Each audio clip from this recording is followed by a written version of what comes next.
Hello, hello, hello. Hey, besties. How's everyone doing? I'm getting started more or less on time. I'm gonna just hop right into it. Happy Sunday. Happy Jupiter slowing all the way down to station retrograde soon. And yeah, happy getting past that Venus Saturn opposition. So far, it wasn't as messy as I thought it was going to be, but the moon hasn't quite aspected. Or maybe it has actually. The moon has just aspected Venus and Saturn. So maybe that'll play out more over the weekend. We'll see. We'll see what else there is. Cool, cool, cool, cool, cool. So some announcements before I get started, because I do have some announcements. Price increase coming next month. If you would like to book with me before then, I know my books are open at least 60 days in advance. So if you'd like to secure a spot at my current rate, please do so. I should have some availability, like I said, Wednesdays between 5:30 p.m. and 7 p.m. Central Time. So get on that. Thanks in advance. If you're just joining, please don't forget to like the video and subscribe to my channel. Yeah, so what are we talking about today? Today we are talking about Jupiter in Cancer, because Jupiter will enter Cancer this Saturday, October the 18th. So the main thing, if you get nothing else from today's conversation, I want you to know that we are shifting from a season that was largely mutable, meaning we were dealing with discernment, certainty, trust in the truth. And we are shifting into a new season of dealing with control, whether that's self-control or trying to control something outside of you, regulation, and what I like to call self-management, just like self-management or management in general, just trying to feel some sense of power over your life, over yourself, over your being, your emotions, whatever it is. And when we're talking about Cancer specifically, that is in the domain of the body, your feelings, your relationships to an extent, and your needs, and more things that we will discuss as we move forward. So first, I want to give you some dates. So this is for the Astro Pros in the chat. Jupiter first entered Gemini May 14th, 2025, so earlier this year. The Jupiter retrograde shadow would have officially begun when Jupiter crossed Gemini at 20 degrees, and that was August 12th, 2025. Jupiter enters Cancer, like I said, October 18th, this weekend at 0 degrees, where it will station retrograde on November 11th, 2025. So it's only getting to about 0 degrees, and it's going to sit at 0 degrees for about a month or so. Jupiter will retrograde back into Gemini after it stations retrograde on November 11th. It will move back into Sidereal Gemini on December 5th, 2025. And then it will stay in Gemini until it stations direct in Gemini on March 11th, 2026. Once it stations direct, it moves back forward. It will re-enter Cancer on June 1st, 2026, and it will stay in Cancer until October 31st, 2026.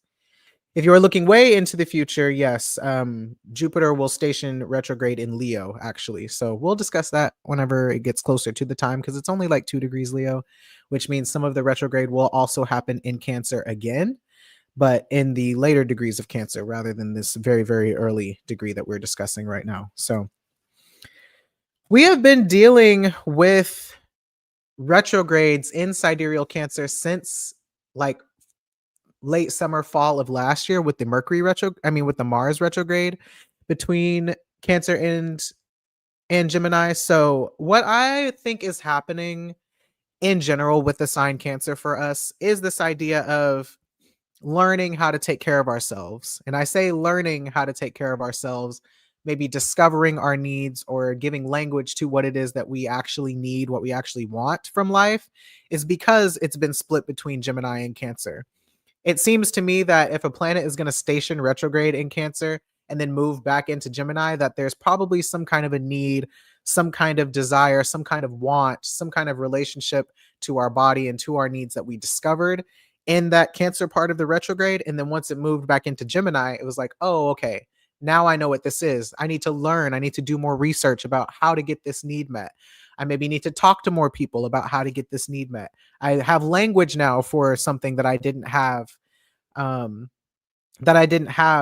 language for before, and now I can talk about this need in a different way than I did before. So there's something about learning and understanding ourselves and what it is that we need, or what it is that we are trying to control within ourselves with this series of retrogrades. And this Jupiter piece, I think, is adding in the final, maybe missing links or context or meaning that we haven't had so far, especially since, you know, times and the economy and things like that are changing so rapidly in front of us.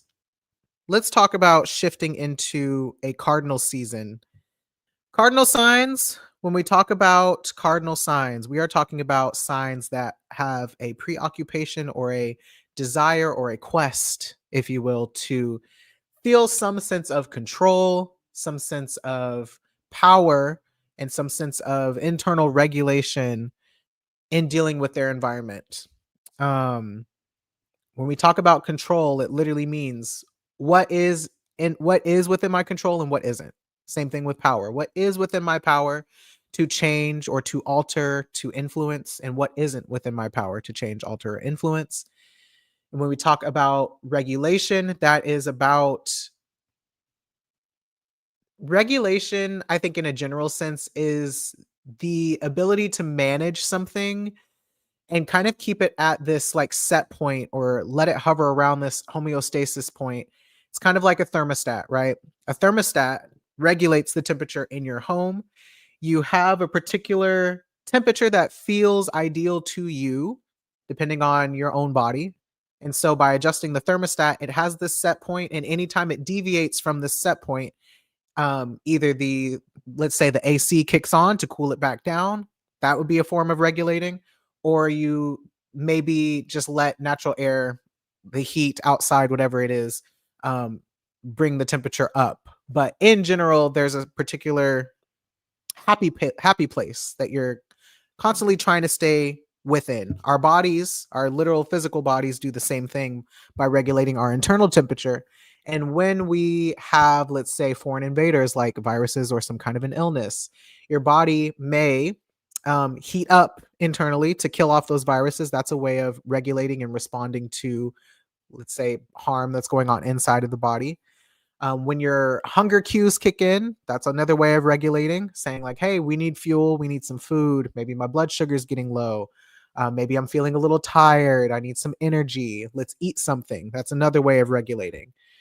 Um, Sweating is another way of regulating your temperature. You're getting too hot on the inside, on the outside. Let's get some sweat going so that we can release some of this heat. So our bodies are constantly responding to our environment.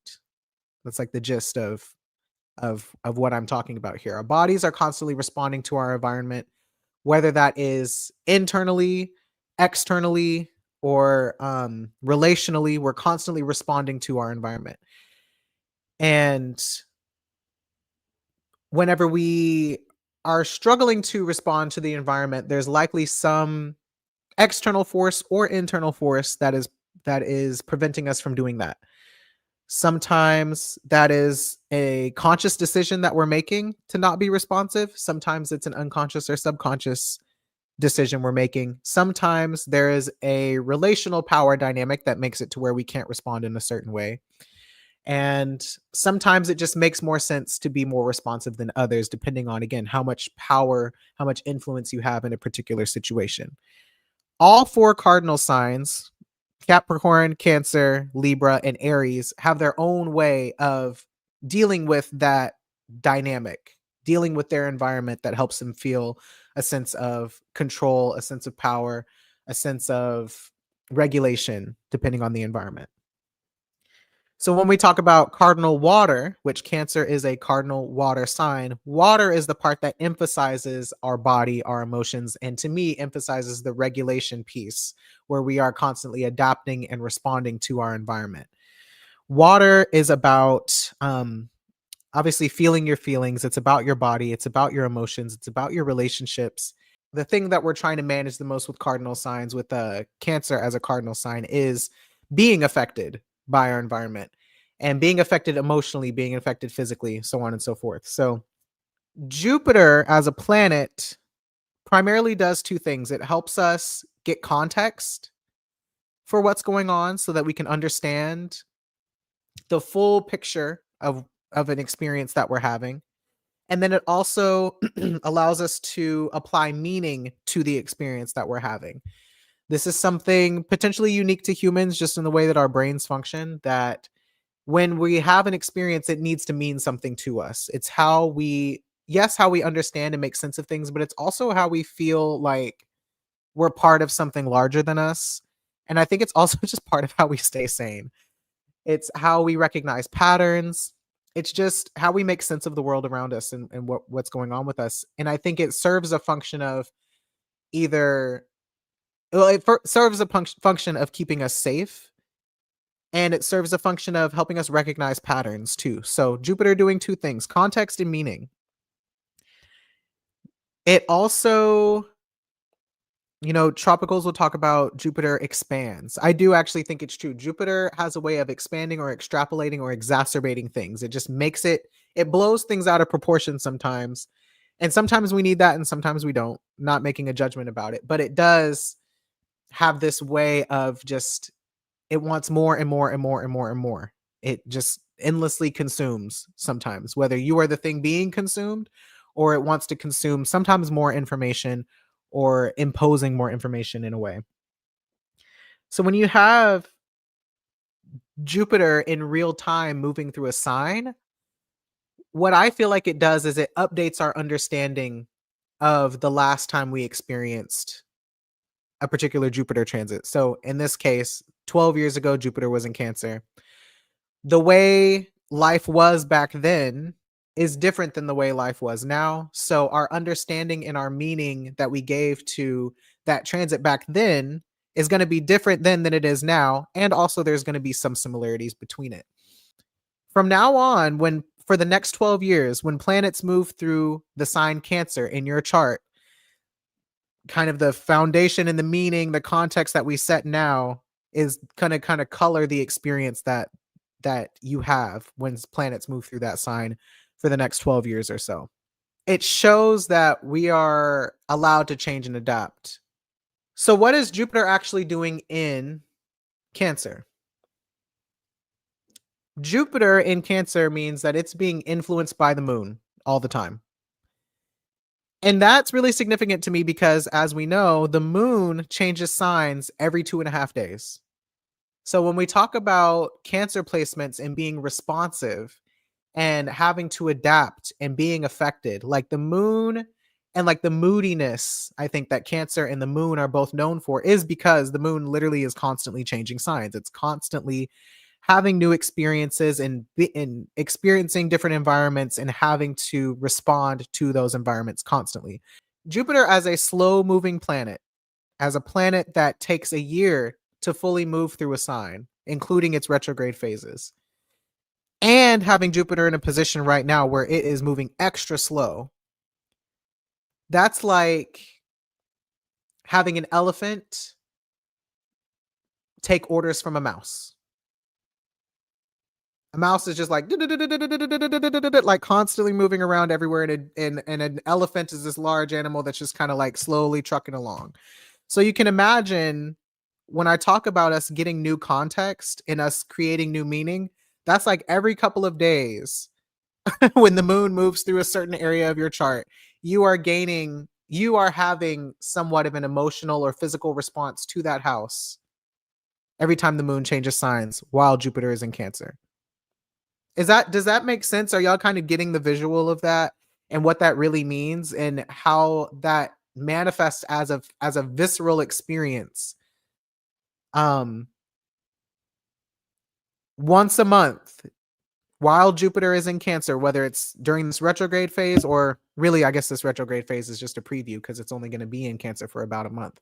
But next year, when we talk about Jupiter being in Cancer from June 1st to October 31st, every time the moon changes signs, and it will enter each sign in your chart at least once a month, you are going to have an updated understanding of how you emotionally respond to events going on in that area of your life in your chart.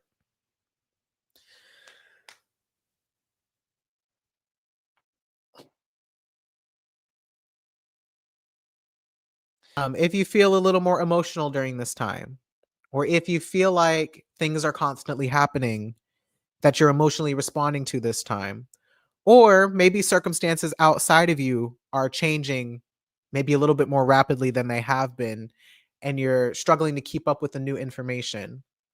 Um, that is to be expected. And I think it kind of speaks to the quote problem or the challenge of this transit and what it's really trying to teach us about being responsive to ourselves and to our needs, and for the desire to the desire to, I guess, the need to self-soothe and to co-regulate with other people. Like if there's constantly things going on, or if you just again, even if it's all internal, and I think a lot of it might end up being more internal than external. If it feels more internal, the desire to reach for something outside of you to help you calm down is normal and makes a lot of sense and might be something that you need to do. For example, for me, I'm considering exploring pharmaceuticals, like getting back on a pharmaceutical. Not because anything feels particularly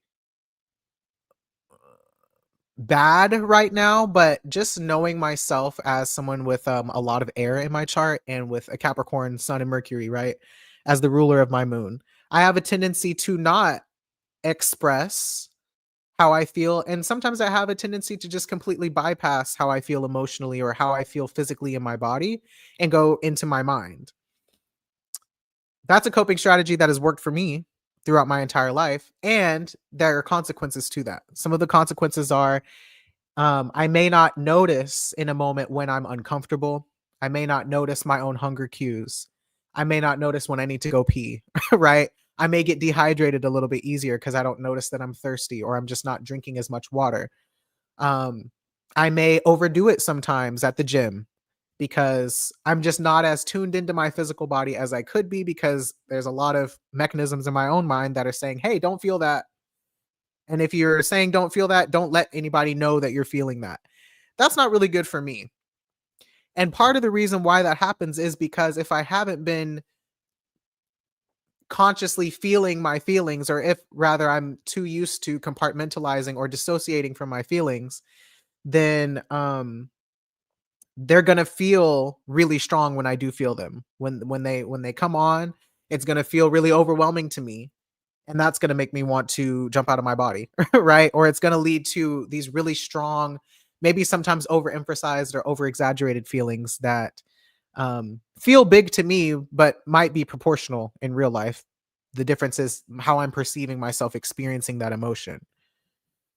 So if I could get on something that would allow me to, in a way, that what I think some pharmaceuticals do is they set the panic and anxiety part of your brain. They kind of turn it off or turn it down a little bit so that you can have a feeling arise, but the panic response to that feeling doesn't happen. Correct me if I'm wrong, Dr. Deb, if you're in there, but that's kind of how I've experienced them before. I remember there was a time that I was on SSRIs, I was on sertraline, actually about 12 years ago, right after my second semester of my senior year of high school, and then through college I was on an SSRI. And what I felt like it did was, the part of me that would normally panic, like my relationship to my own anxiety is that it has a kind of protective function to me psychologically. It's hard to explain, but it's become a part of my identity in a way, and a part of how I just respond to anything. So instead of feeling these fluctuating emotions of happy, sad, stressed, depressed, euphoric, whatever, like instead of fluctuating between all of these different emotions, I just kind of hang out with anxiety as my first response to anything. And so, not that anxiety has a way of clouding the rest of my emotions, like making it hard to feel anything else besides anxious. But on an SSRI, it kind of tells the anxiety part, or even on mushrooms, it tells the anxiety part, hey, maybe you're over functioning. Maybe this is not a situation that we need to be anxious in. Maybe there's a different feeling that needs to come forward right now, that as long as you're present, that other feeling can't come forward. So kind of similar to what we were talking about with the thermostat. Like if my body is used to using anxiety as the response to bring me back to homeostasis, The drug can come through and be like, so maybe let's try some other feelings that can bring us back to homeostasis. Maybe we let anger enter the chat for a moment. Maybe we let sleepiness enter the chat for a moment. Maybe we let thirst enter the chat, right? So that's kind of what I'm thinking for myself as something that I might explore while Jupiter is in Cancer, because that is something that I was using or relying on. Granted, a lot of 2015 specifically, I was relying on self-medicating through weed or through alcohol, which you're not supposed to do while you are on SSRI. So don't be like me. But I was young and I was dumb. I didn't know any better. So those are other ways. So whenever we talk about water signs and this concept of numbing is really just, okay, I don't want to feel like this. I don't want to feel like that. I want to feel like this. It's not about feeling nothing. That's dissociation, leaving your body. Numbing is about, I want to feel this, or I want to be able to have the capacity to feel something else, or I want to, when it comes to Cancer in particular, I want to be able to control what I feel in a given moment. So Jupiter then in Cancer gives us the ability to ask why. Why am I numbing? Why do I feel like, why do I need this? Why do I respond in this particular way when this particular feeling comes up? Why do I reach for control in this particular way when this feeling comes up, or this need comes up, or this emotion comes up? Why do I respond in this way when another person expresses a particular need or does something that I feel like affects me? There's a lot of just asking yourself or being able to understand why you respond the way that you do when Jupiter is in Cancer. At least I hope. That's the goal. Or rather, that's how you can make good use of this transit. I don't think a lot of people will do that naturally, but the opportunity will arise because, quite frankly, you're having the experience. And it'll be happening during a Jupiter retrograde, not Jupiter retrograde, sorry. This retrograde station will be happening while Mercury is doing its retrograde dance between Libra and Scorpio. And I bring that up because Libra is also a cardinal sign, but it's a cardinal sign that allows some of that separation between you and your feelings, that allows you to think about things a little bit more rationally and judiciously, in a way that is considerate of other people as well, but also considerate of yourself in relationship to other people. When we talk about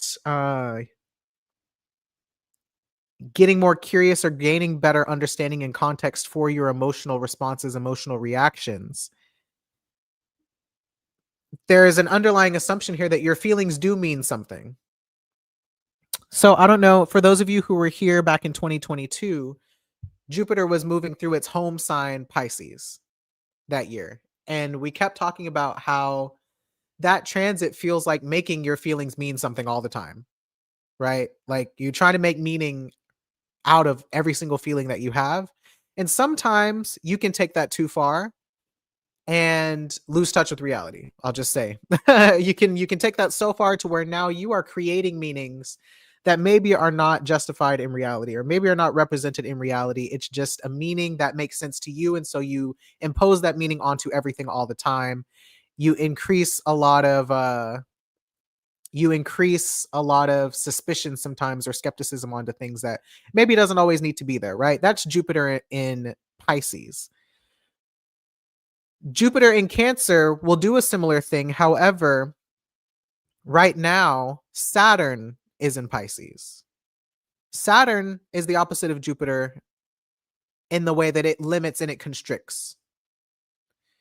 It prevents, I think, in a lot of ways, us from making meaning out of our feelings. And if we are making meaning out of our feelings, we dismiss our own understanding sometimes in favor or in service of somebody else's, or someone outside of us, someone else's understanding, or we can have a limited perspective on what our feelings mean. I think something like that, I think, is happening with Saturn in Pisces.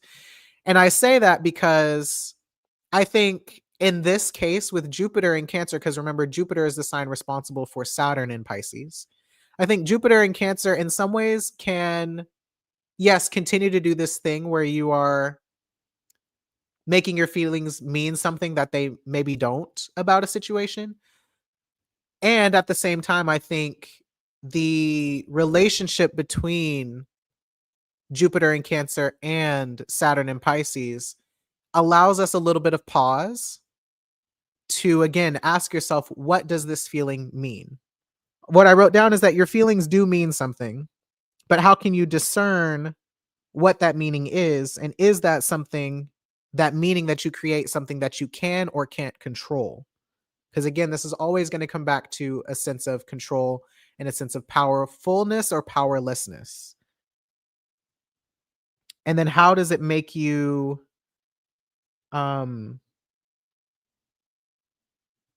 does it make you navigate or see the world around you in a different way?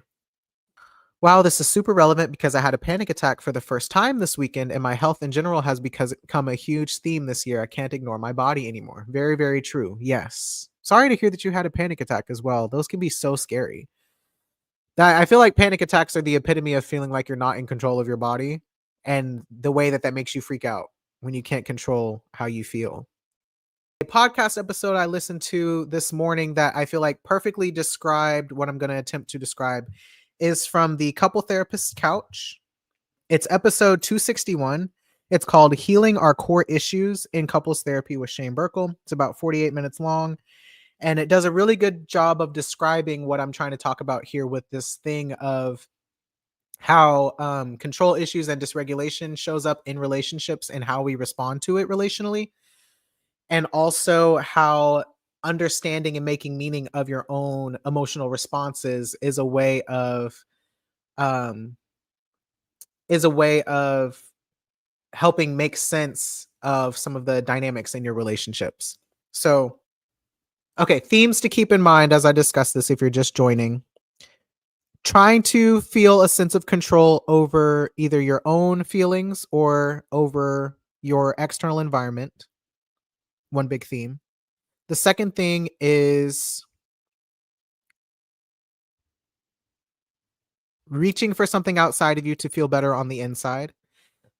Excuse me. The third thing is feeling a feeling and wanting it to mean something. And because it means something, then you have information to take action to soothe that feeling. Okay, vulnerable share. In my current relationship, I told you guys I'm in a new relationship. It's a polyamorous relationship. And I'm new to polyamory, even though it's something I've always been curious about. Um, my little boo friend has a boyfriend, but also she's bisexual and wants to have other partners. Cool. I also would like to have other partners at some point. And this mostly comes from a larger philosophy around, for me, this comes from a larger philosophy around feeling like you experience different versions of yourself through your relationships. And especially in intimate relationships, you can grow and develop different aspects of yourself in intimate relationships specifically. Don't have to be romantic relationships, but romantic relationships and any relationship that you find a deep sense of intimacy and connection within. It has, to me, I believe it has to kind of trigger you to encourage you to grow. And I don't mean trigger you in the way that it throws you into some kind of like um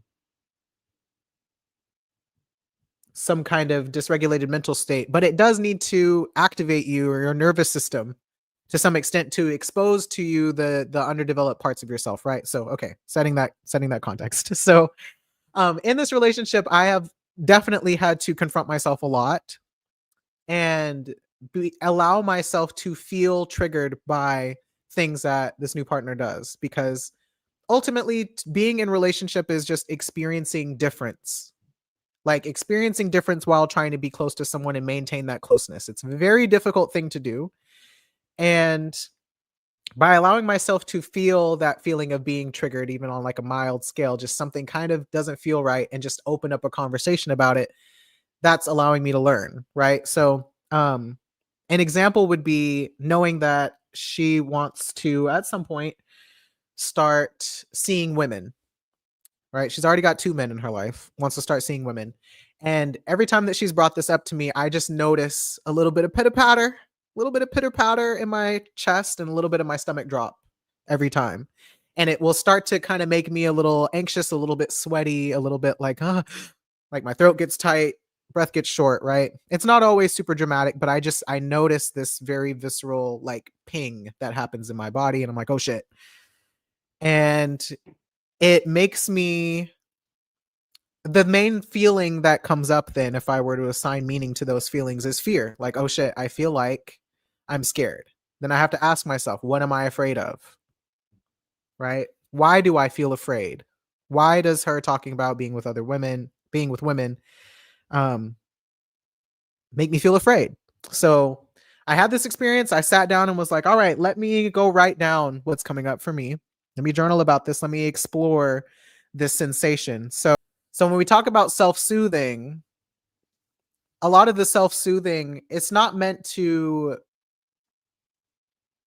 self-soothing is not meant to make you not have feelings, right? Self-regulating or whatever we talk about, um, and self-soothing is not meant to like say that you don't have feelings or say that you're not reactive or say that you don't have emotional responses to things over time. It's not necessarily to practice those things, but it's to say when you do have an emotion come up, deal with the emotion itself without making it mean something first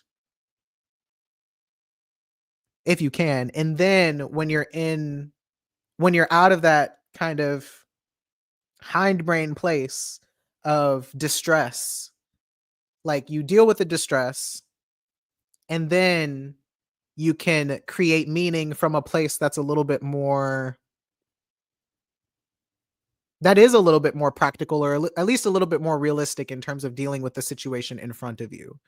I feel like when you're in the front part of your brain, you have more capacity to not know. Like not knowing and uncertainty when you're in the front part of your brain feels a lot easier to navigate than when you're in the fear parts of your brain and the reactive parts of your brain because uncertainty feels threatening. Uncertainty feels like it's not safe. Uncertainty feels like the world is going to collapse at any given moment.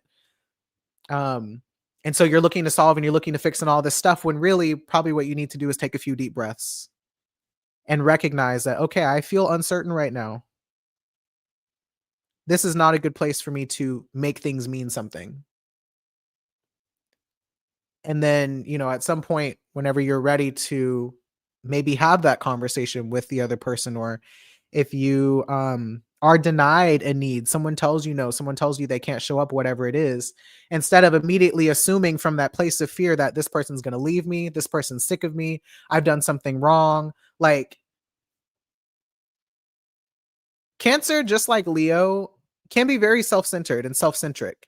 And I don't say that in a derogatory sense. I just mean like it's your body, your feelings that you're feeling, and you can have a way of making that everybody else's issue to soothe or to deal with.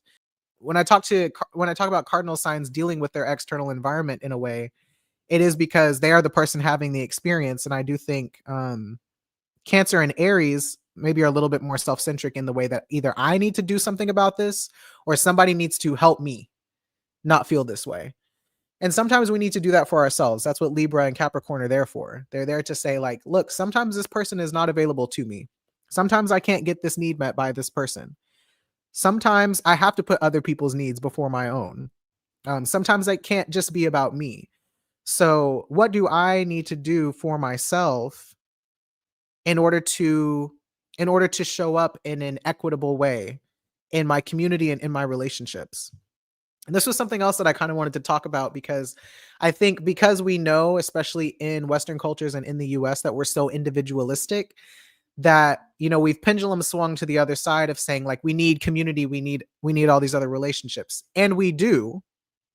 We do. And I think we don't consider how much being a good community member is also taking care of yourself. Like these things are not separate. They go together. You can't take care of other people if you're constantly neglecting yourself because you're going to be sick, you're going to be hurt, you're going to be injured, you're going to be out of commission. So how do you show up for other people if you yourself are out of commission, right?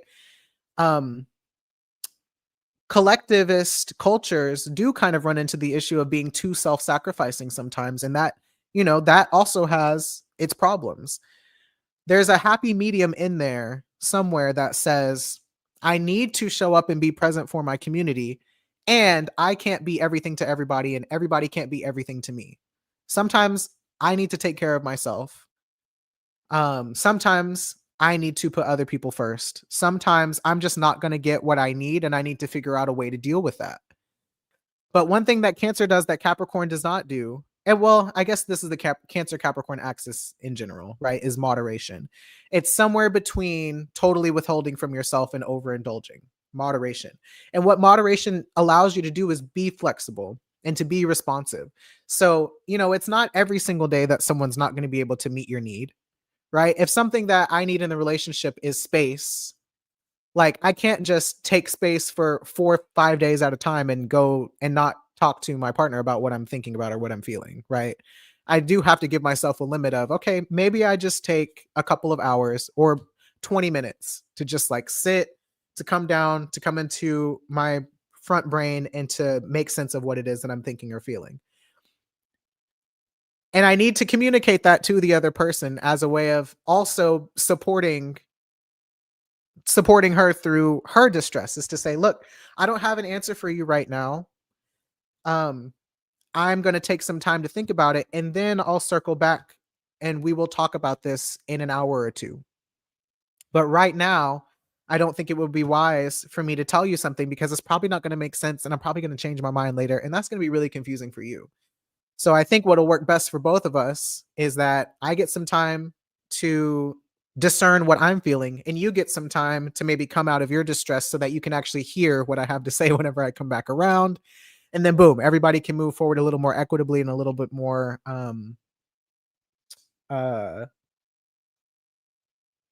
reciprocal. Moderation can't happen if you're existing on one side of the extreme all the time. So yeah, sometimes it is going to require you to deal with yourself. And sometimes it's also going to require you to speak up and ask somebody else of something. And you've just got to find kind of the balance between those two things, which is where I think Mercury retrograde in Libra can be really helpful in that square with Cancer, because Libra, and not just Mercury retrograde, but the sun is going to enter Libra, like I said. Mars is still in Libra. And Venus will probably enter Libra sometime over the next month as well. So these Libra transits allow us that space to say, okay, I know what I need from Jupiter and Cancer, or at least I'm discovering what it is that I need in this dynamic. And rather than jumping to conclusions about what the other person's actions and behaviors mean about me, I can give a little bit more space for us to have a conversation and to understand each other better and how we're showing up in this moment. So yeah, showing up for yourself and self-soothing and co-regulating and all of those things, I think, will just be a big part of this transit. Sherry says, as an Arrow Ace person, I experience neglect every time my friends get into a romantic relationship, and it has made me a bit guarded so that the inevitable neglect hurts less. It's true. I'm definitely guilty of this a lot, and I understand. And it's very hard to not be that way because, a romantic relationship is only new once. And then I was talking about this with my therapist, how the newness and the kind of cupcake stage of a romantic relationship is temporary. It is not going to last forever. And if you try to make it last forever, you and the other person are abandoning yourself. Full stop. Sorry, said what I said. The cupcake phase is not meant to last forever. It is meant to connect you, and it's meant to make you feel safe, to pair bond, and in an evolutionary sense, it's meant to make you procreate. That's really like the function that serves.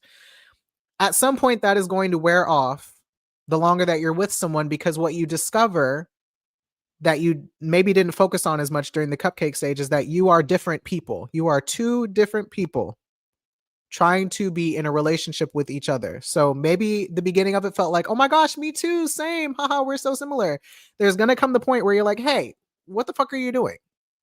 I thought we were the same. Now your differences are triggering me to think about the ways that I'm different, and that makes me uncomfortable. It feels threatening because, one, there's a way that I've always done things. There's a way that I was raised to navigate the world. There's a way that I do things that has really worked for me, and you doing something different introduces a level of uncertainty and a lack of control that doesn't feel very good to me. So, what the fuck, right? Inevitably, that point will come up. It could be anywhere from 2 months to 6 months into a relationship, or potentially even 2 years, but it's coming. And when that phase comes, I want you to remember this conversation we're having today, because I think a lot of people tap out too soon. But anyway, before I diverge too much into that, because that gets into the next thing I wanted to talk about. Um, if it's any consolation to you, even though I know it introduces more issues later, the friends getting totally engrossed in their romantic relationship part is temporary. Hopefully they will come back. Obviously, you don't have to be totally fully welcoming and accepting of them, because it hurt you to have them disappear on you like that, and that's very real. Um I think there's a conversation that could be had about that, and probably some boundary things around that as well that both people get into, but it's temporary. It's only new once. They are stuck in the love drugs. They're very powerful, and then they will circle back, and it's not because they care about you any less. They were just high. But I do feel like something that I always appreciate from Air Ace people is to not devalue your non-romantic relationships. Like, they are extremely important to maintain. Um I just also encourage a little bit of grace, because your romantic friends are high and they can't help it. Now, I do understand that what is very annoying is when they do start having problems with the relationship, and now all of the conversations that you're having with your friends are about the problems in that relationship. Totally different subject. Another topic for another day, but I feel you on that.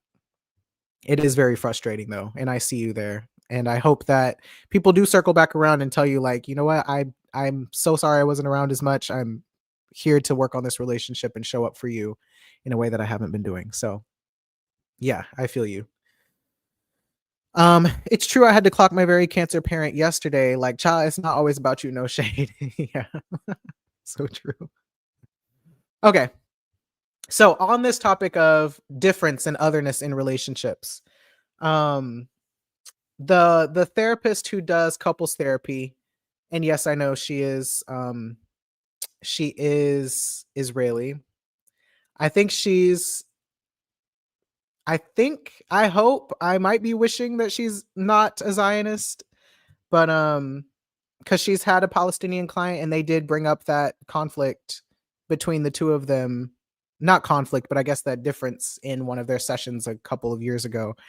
But just throwing that up there for people so that you're not surprised. But her name is Orna, Girlnick or whatever. But she did a diary, not a diary. She did a on purpose episode with Jay Shetty, who's also sketchy. A long form interview that I watched the other day.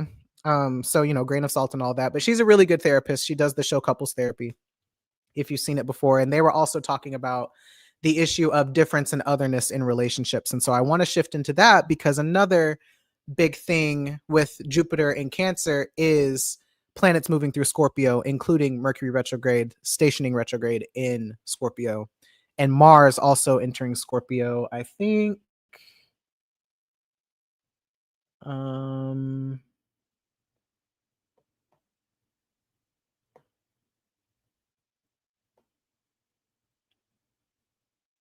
Mars will enter Scorpio October 27th, so relatively soon. So we'll make that dramatic shift from the square between Cancer and Libra into a trine between Cancer and Scorpio. And that's where this difference, we'll have a grand trine actually at that time, because we'll have Saturn in Pisces, Jupiter in Cancer, and then a bunch of planets moving through Scorpio. So a whole lot of water for a little while, guys, through November mostly.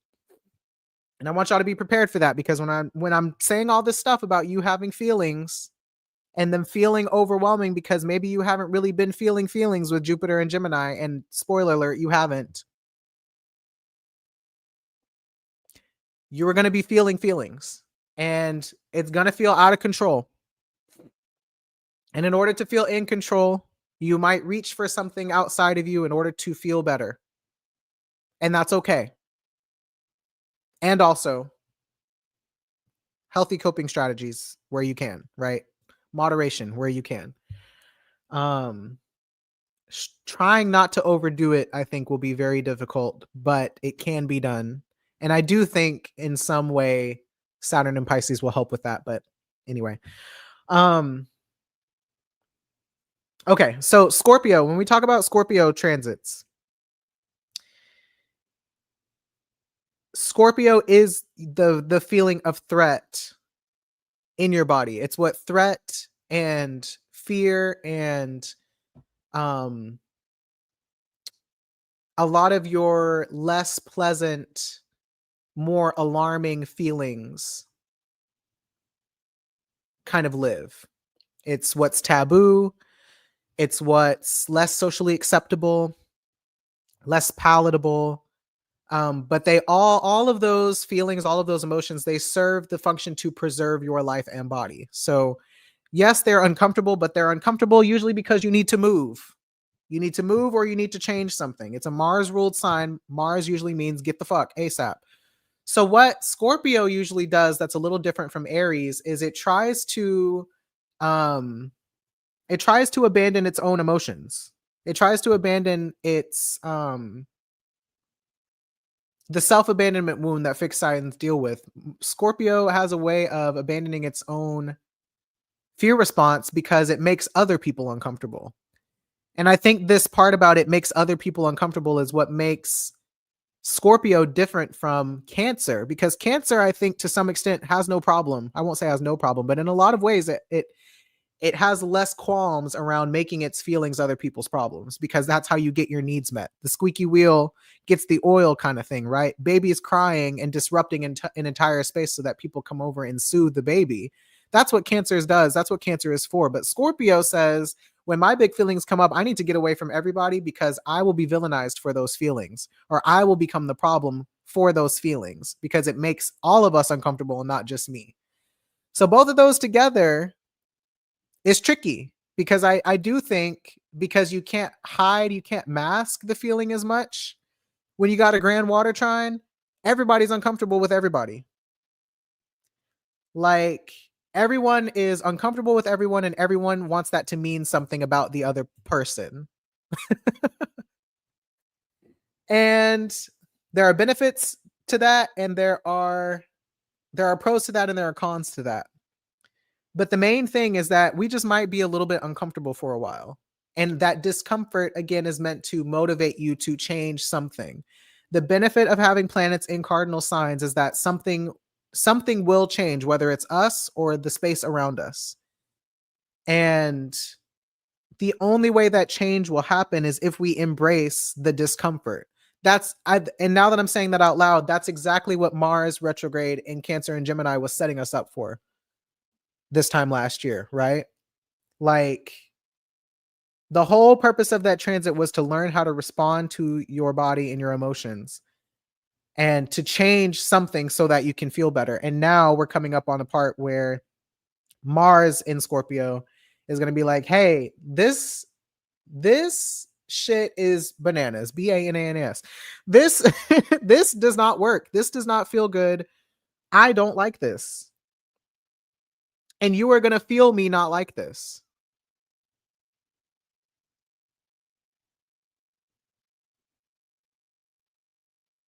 Mars in Scorpio says Mars in Scorpio says, I have a right to feel how I feel. I have a right to express what feels real and authentic to me in my body. Please, motherfuckers ain't stopping me.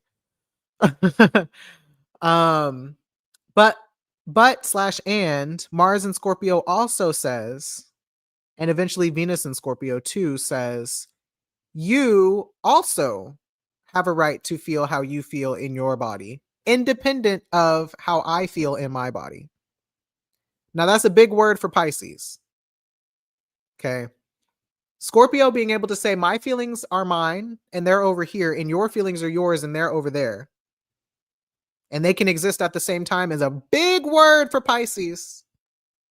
Pisces is like, what do you mean? What do you mean?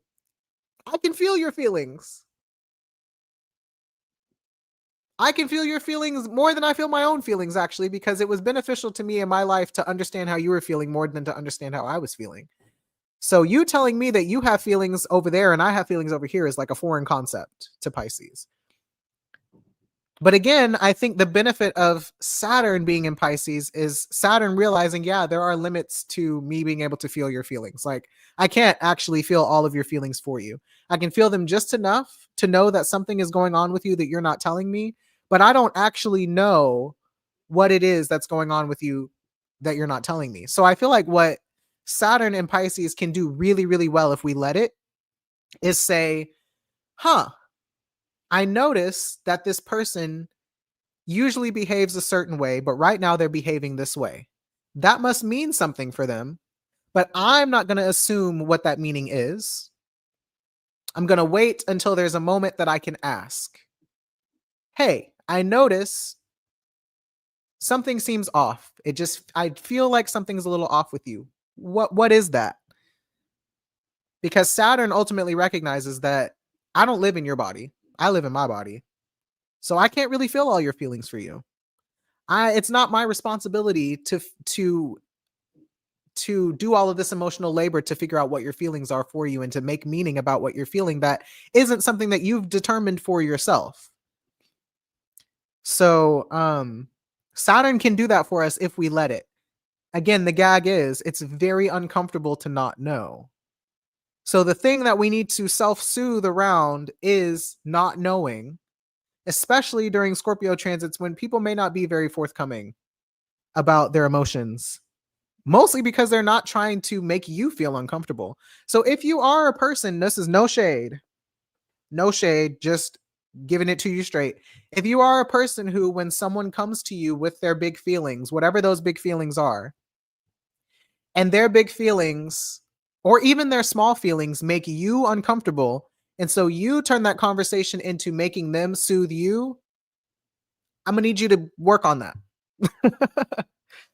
I'm gonna need you to work on that because if someone is being vulnerable enough to bring you their feelings during this time, knowing that it's probably going to make you feel away, like it is your responsibility in that moment to, again, deal with yourself so that you can be open to what the other person is bringing you. Doesn't mean you have to agree with the story or the narrative or whatever it is that they're bringing. It just means that by you dealing with your own stuff and by you taking care of yourself over here on your side, you'll be more able to actually hear what the person is trying to say to you, even if it is cloaked in character attacks, even if it's cloaked in projections, even if it's cloaked in all of this other stuff.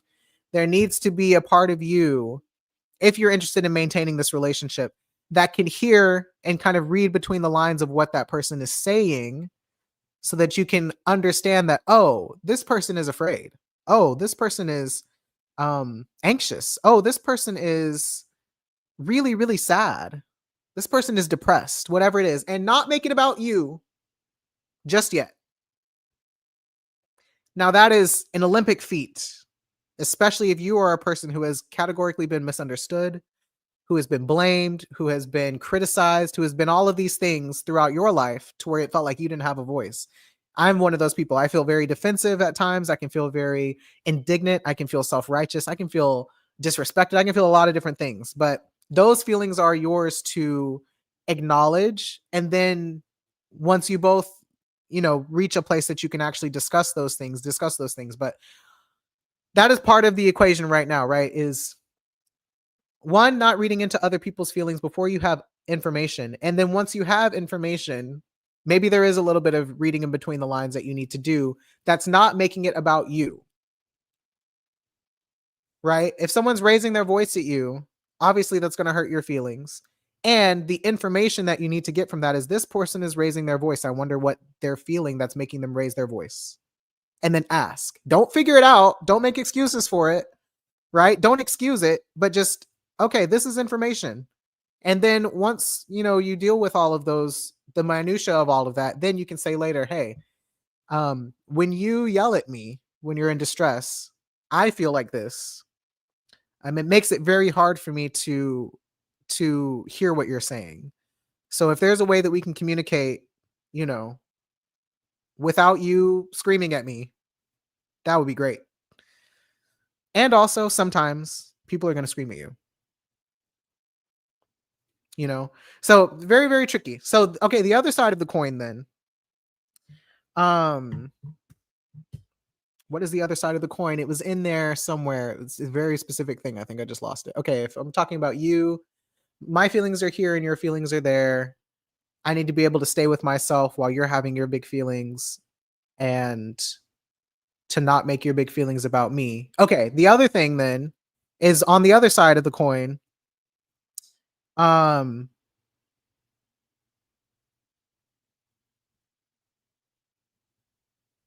shit, I just lost it again. What am I trying to say?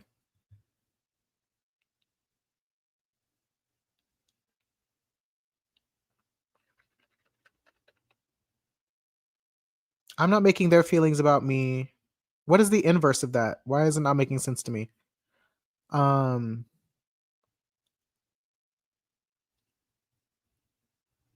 Oh, so then the other side of the coin then is that if you are the person with big feelings that you need to bring to somebody else, you also need to do your best to not make the other person the subject of your feelings, right? People are not, unless obviously there are obvious caveats to this, and some of those are being when someone has literally done something to you.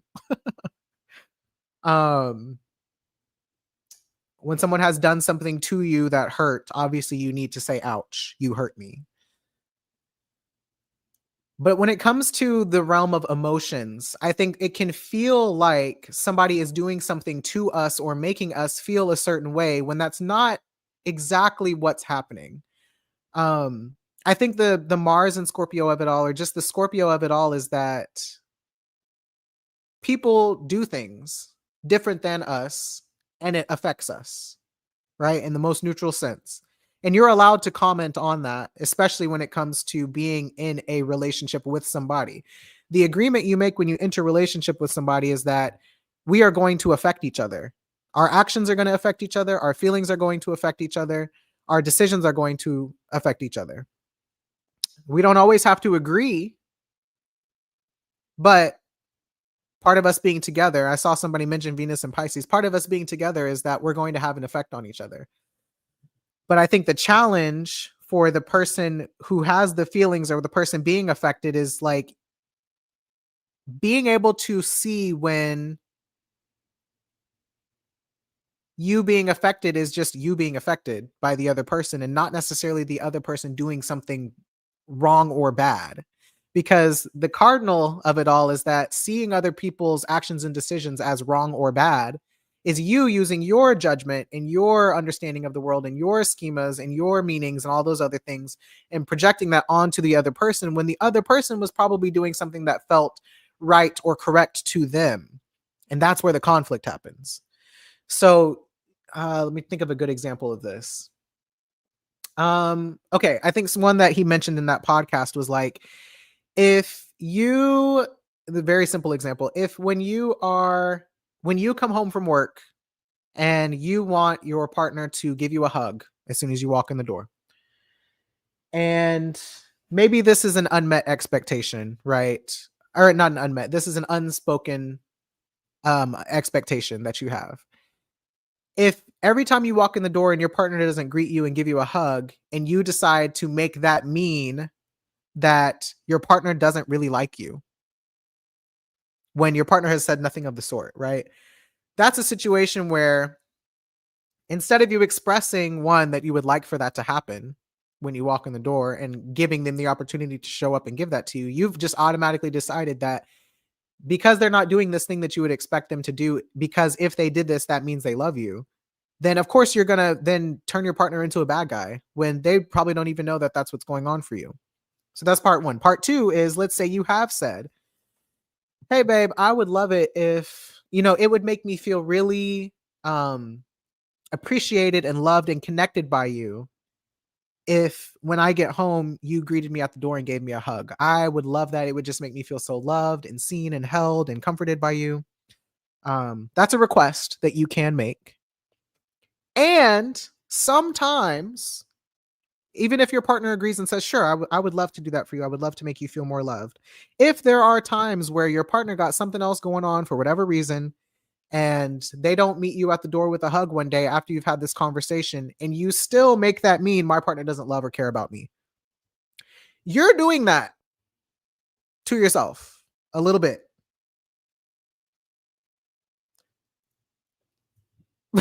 Like, that is a meaning that you have given to this person's actions that may not be the truth. Now, it's not to say that it's impossible for it to mean that maybe they've fallen out of love with you one day and that's why they stopped giving you a hug. It's not impossible, but the issue is the leap to jumping that to that conclusion based off of this action not happening, that you are now trying to make that mean something that it maybe doesn't mean yet. You haven't even done you haven't even had a little bit of skepticism to say like, oh, that's weird. Usually my partner has been coming to give me a hug after I express needing that. So the first thing that you need to do is deal with the hurt or the disappointment or a sense of rejection or whatever it is that comes up for you at the fact that you didn't get what you needed or asked for in that moment. That's the cancer of it all, is just realizing like, damn, ick. This thing that I wanted to happen didn't happen. That hurts. Deal with the hurt first if you can, and this stuff is not always going to look real systematic and black and white and stuff. I'm just conveying an idea that you got to work out in your real life in a practical sense. But like, that's the emotion. When I talk about emotions and feelings coming up, that feeling of get your feelings wheel, right? Whatever emotion initially rises up, you may not recognize it immediately. It may just be a physical sensation in your body that you notice first. Deal with the sensation first, because that is something that only you can do, because it's your body. Other people don't live in your body. Other people don't know that your heart dropped, that your stomach dropped into your ass. Other people don't know that your heart rate increased. Like, other people don't know that. They can't feel that for you. All they know is that something in your demeanor has potentially changed and they don't know why. And same for you. You may notice that somebody else's demeanor has changed and you don't know why. And maybe they don't know why either, but the feeling that comes up first, that's the Jupiter and Cancer of it all. That's the part that might feel a little bit more noticeable than it has in the past. And then the Scorpio of it all is being able to separate your feeling from the other person and whatever they got going on, right? It's being able to stay with yourself. So instead of self-abandoning, stay with yourself enough to say, damn, this feels so uncomfortable. And I am the one who is feeling this discomfort. Like, owning that, the ownership of that, the fixed sign of it all is not making that your identity. You don't need to turn it into a whole victim complex of I always feel like this, people always do this to me, like so on and so forth. But it's just, okay, damn, I really feel this way. This hurts. And the other person is probably feeling something different. That's the Scorpio of it all. That right there. I'm feeling this and this other person's probably feeling something different. It will feel alarming to feel differently than the other person that you're in this relationship or dynamic with. That's the tension that we're all dealing with at any given moment when we're dealing with conflict, is like, wow, we both feel something different. Or maybe we feel the same thing, but for different reasons. That's where the Pisces comes in. And the Pisces comes in and says, okay, we've acknowledged that there is a feeling present. We've acknowledged that there are probably people feeling different feelings. What does this all mean? And not what do I want it to mean? What does this all actually mean? Maybe Virgo can help us out for this too. During this time, right? Maybe the Virgo hops in and says, all right, what are the facts of the situation? But what I will say about that, since there probably won't be very much Virgo going on right now anyway, we're shifting into the Libra of it all. But what I will say about the Virgo of it all when dealing with Pisces is that sometimes we can get too bogged down in this event happened, which meant this happened, which made this happen, which made this happen. And now we're like arguing about this like surface level cause and effect thing, that it has a place in the conversation, but it's not really going to get to the resolution of it all. It's just giving you more information and more, maybe providing more context in the form of data that helps you make sense of events that have transpired. But the meaning of it all is going to come from Pisces. And that's the part where you have to ask more questions than you do make assumptions. I think the temptation is to make assumptions, and the benefit of Saturn and Pisces is realizing that there are limits to the assumptions that you can make about a situation. So not jumping to the conclusions, and recognizing that, okay, this other person is having a different experience of what's going on right now. I wonder what it means to them when XYZ things happens. And then for yourself, it's also asking yourself, I wonder what it means for me that XYZ feeling came up. I wonder what it means for me that I wonder what I made it mean when this person did XYZ thing, right? All of those things can work together, but it is a lot. But you have other tools. You have the air from the Libra. And I don't know that I don't think we'll have any fire, to be fair, until after Jupiter moves back into Gemini. But the fire that we do have is the North Node in Leo. So I just would try to make use of that where you can. But there may not be a lot of fire. So if there's not a lot of fire, that's going to say to me that anger might be hard to come across or hard to express.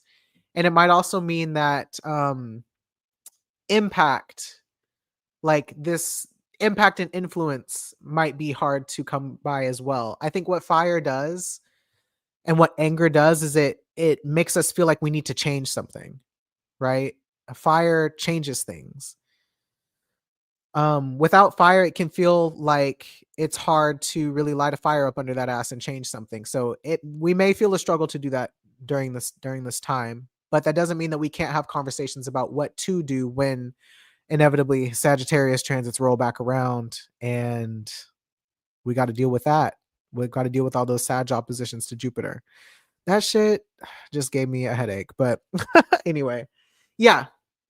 So those are my thoughts about what this little moment of Jupiter retrograde looks like. And I think because it is a Jupiter retrograde laced with a Mercury retrograde without any fire, I think maybe the purpose of this is not necessarily to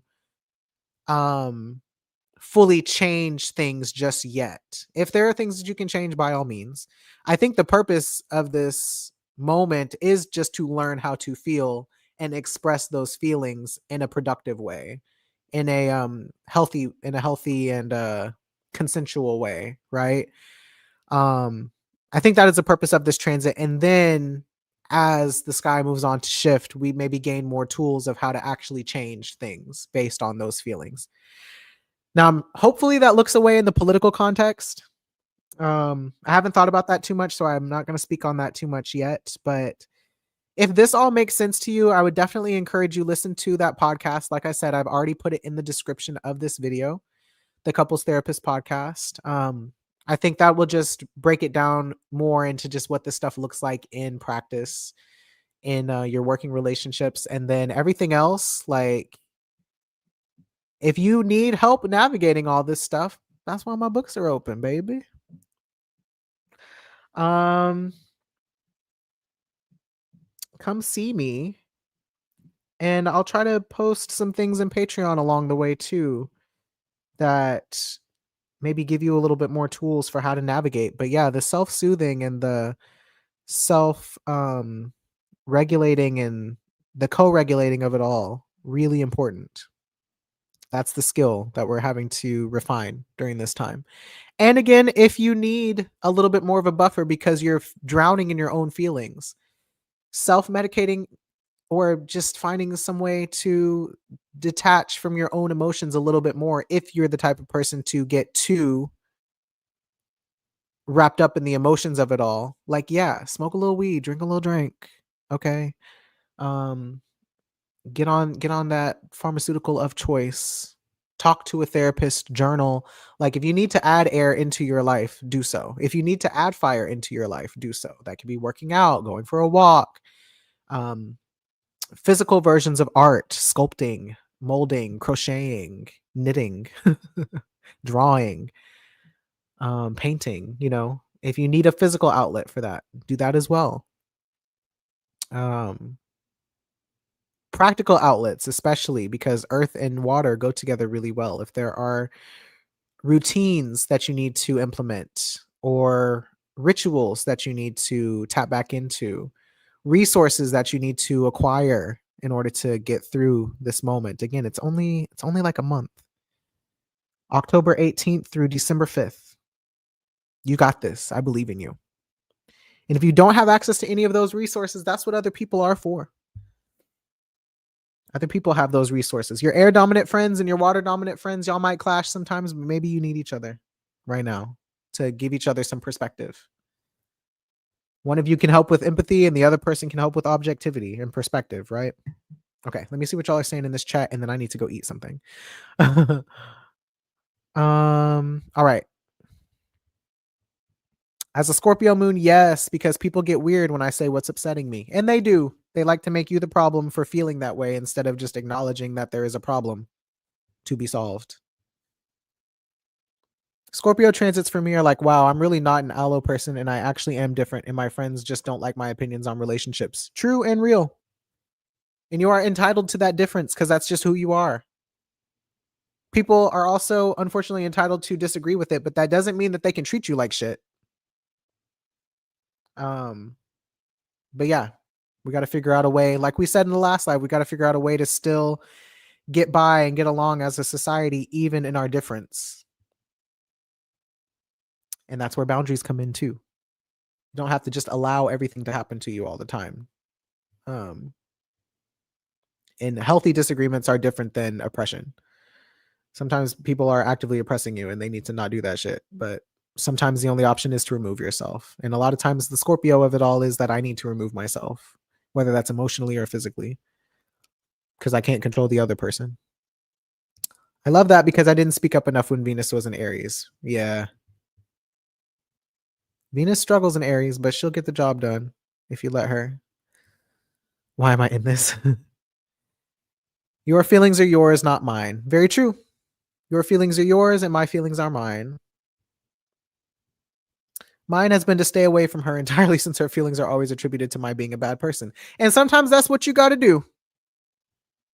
Sometimes that is the answer.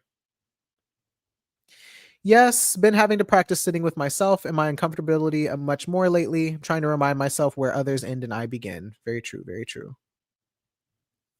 As a natal Venus in Pisces, you just ate. My entire life has been feel other people's feelings so you can protect yourself from feeling your own feelings because your feelings are a threat. Ah! Ah! Ah!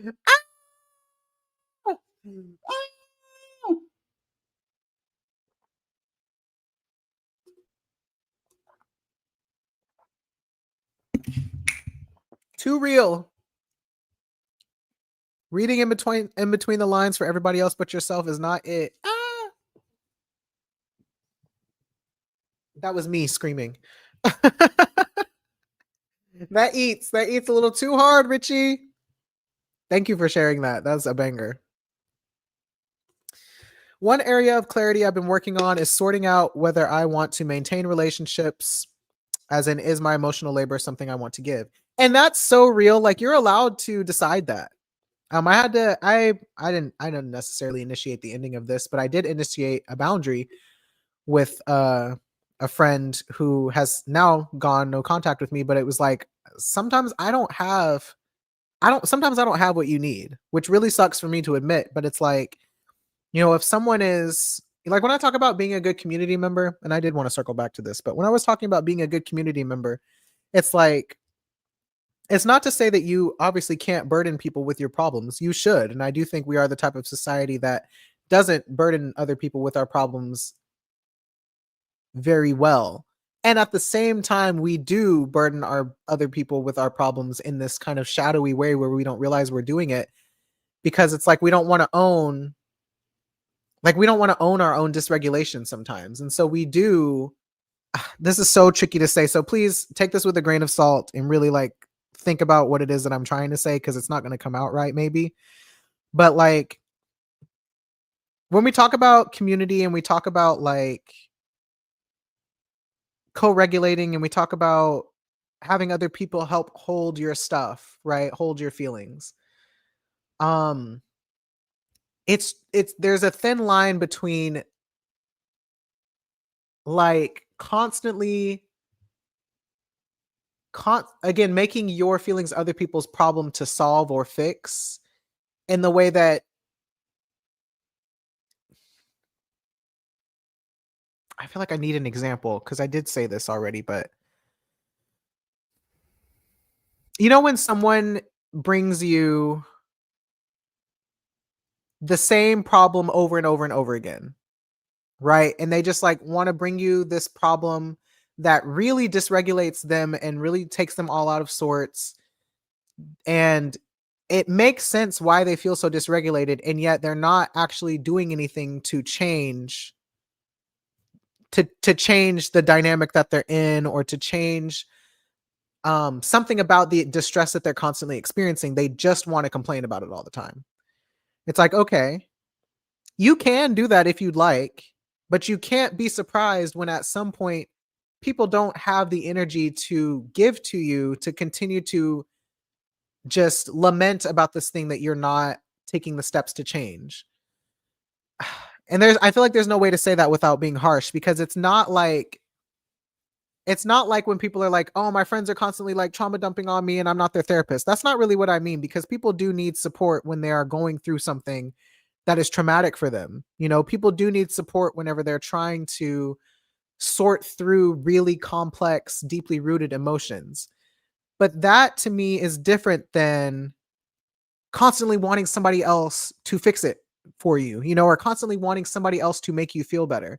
It's like if you're not making any effort to grow and increase your own capacity for your own distress and just constantly dumping it on everyone else, like that is going to push people away, because people don't always have the capacity or the wherewithal or the grace or the kindness to hold that for you.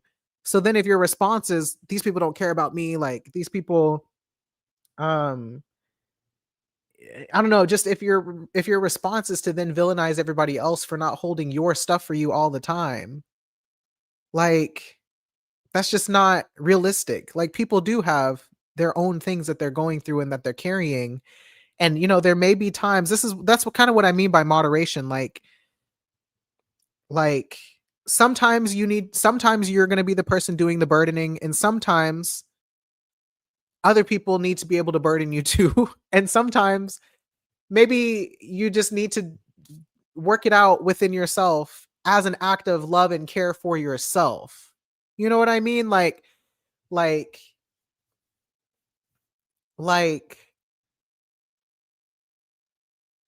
I saw a post recently that was saying something about how sometimes the love that we are hoping to receive from someone else is something that we need to give ourselves. And that's just an act of self-love and self-care. We always think about self-care as we always think about self-care now in capitalism as like retail therapy. And Eric, I think it was Eric, asked about overindulgence earlier. This is kind of what I mean. It's just like you want somebody else to coddle you and shield you from your own emotions and from your own distress, when again your emotions and your distress are meant to motivate you to get out of the situation that you're in. So I don't know, like if it gets to a point where you're not making any active changes in your life, or not giving yourself the things that you want everybody else to give you at least some of the time, that is going to overly burden other people in your community, and it's going to take away resources from someone else too. And I know that's a risky, difficult thing to say, but it's just like that's the whole point of Capricorn, is like sometimes you do have to give it to yourself because nobody else can give it to you, or nobody else wants to. Like it just is a harsh reality of being alive, that people are not infinite resources. Relationships are not infinite resources. Um Emotional capacity is not an infinite resource. People are going to get overwhelmed or burnt out or just tired or fatigued at some point and need a break. And in those moments when other people can't show up for you, you have to be able to give yourself something. So that's really what I mean. Like being a good community member is also caring for yourself. It's the same thing as when we talk about getting vaccinated. Like getting a vaccine um contributes to herd immunity, which is you taking care of yourself and also taking care of other people. Masking, right, during a plague is taking care of yourself in a way that's also caring for your community.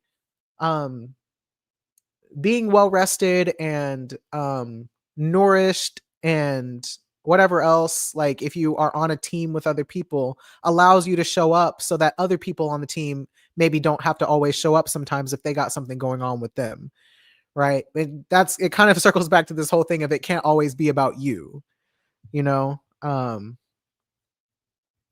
So yeah, there's just something about all of that too that just felt really important to say, because I think we pendulum swing so hard in the direction of um emotional labor and caretaking and all of this stuff being of service, that that's also a place where we can abandon ourselves, expecting someone else to care for us in moments when we probably are capable of caring for ourselves. We just haven't done it in that particular way yet, so we don't know that we can do it. But you can't know if you don't try. So I don't know. Something about that in there. Do with that information what you will.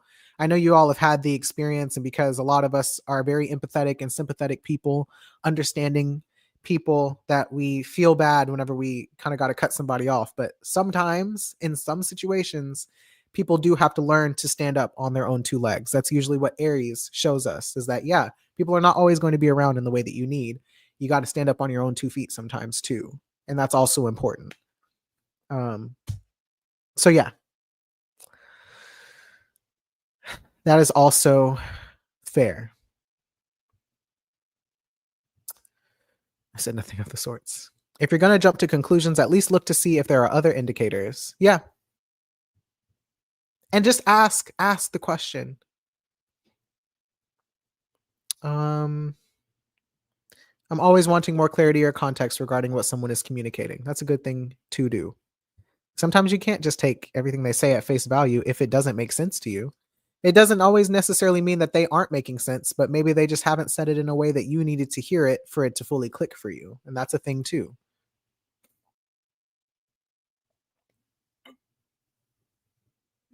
Mhm.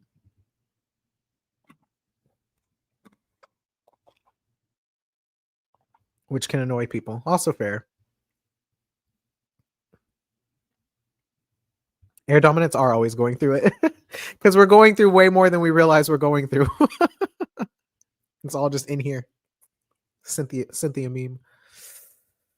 I was literally screaming. Okay, y'all feel me on that. Y'all feel me on that. And I've been in situations when the person isn't taking any step to improve the situation. Right. Yeah. Because we can't solve other people's problems for them as well. We can support them along the way of their journey of making decisions for themselves, but we cannot save people. And you also can't have the expectation that someone is going to save you. That robs you of your own autonomy and creates a level of dependence that doesn't feel very good to you at the end of the day. It's the tension between wanting community but not wanting control, authority, or cultiness. Yeah, absolutely, exactly. Exactly. Okay. Yeah, I went on longer than I even expected myself to, but I do feel like this was a very rich conversation. There was a lot of density and depth to everything that I said, so not a word was wasted, and I like that. Um, if you're watching this back, thanks for sticking through all the way to the end. If you stuck with me all day today, thank you so much for being here and participating in the chat. I love it. It really fuels the conversation for me. It makes me feel like I'm not just talking to myself or talking to a wall. So I appreciate y'all and y'all's feedback and y'all's commentary. If you missed the beginning of the live, my books are open, but um, only on Wednesdays moving forward. And at some point, I will do alternating Mondays.